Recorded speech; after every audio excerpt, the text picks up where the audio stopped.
Robo wewe, acha kulialia uso wa msiba wa watoto. Bwana Yesu asifiwe. Amina. Leo tunamsindikiza ndugu yetu. Kwa hiyo vizuri ni vyema tukasikilizana kwanza.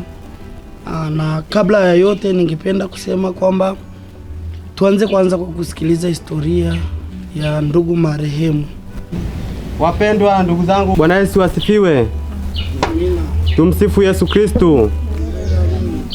Kwa wale wanaolia tunyamaze, tusikilizane, tuweze kusikiliza risala fupi ya ndugu yetu Machule. Machule aka Mbolo ya Chule Nyakibumbu.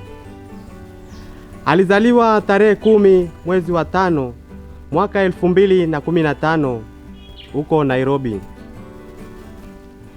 Alipata ubatizo mnamo tarehe 3 mwezi wa 7 mwaka 1980 huko Kibosho Ndandani, jirani na Mzee Laki Tatu.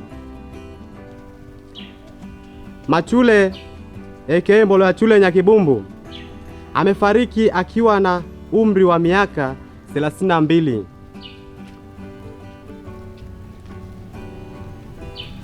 Ugonjwa. Machule Mbolo ya Chule Nyakibumbu alikuwa akisumbuliwa na kuishiwa pawa mara kwa mara.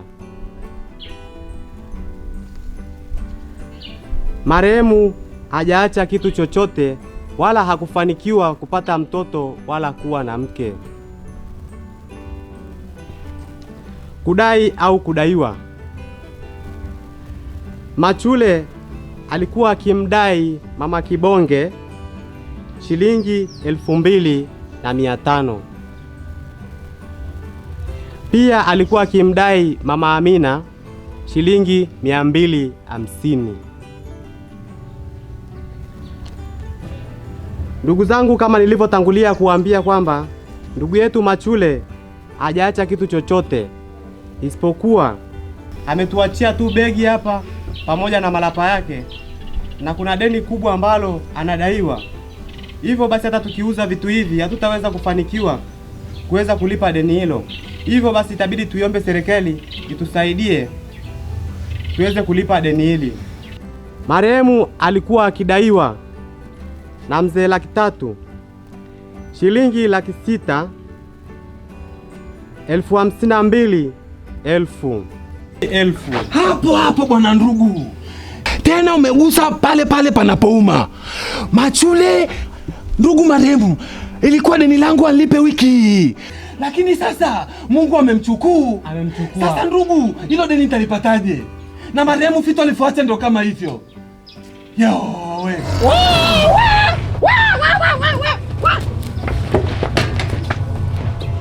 Wewe mzee unanidai? Sikiliza ndugu maiti. Nani maiti? Hivi unajua nilikuwa nimeshafika mbinguni. Sasa hapo nilikuwa nimelala. Nilipofufuka wakakimbia. Walikuwa wanataka nife nini? Hivi unajua nilikuwa nimeshafika mbinguni, Mungu akanirudisha nije nilipe madeni ya uongo. Dede Mungu kitu gani? Sasa ni hivi, utaenda kulala pale nilipokuwa nimelala mimi. Ode ndugu maiti. Ode, Mungu tena nyuma bila matawi.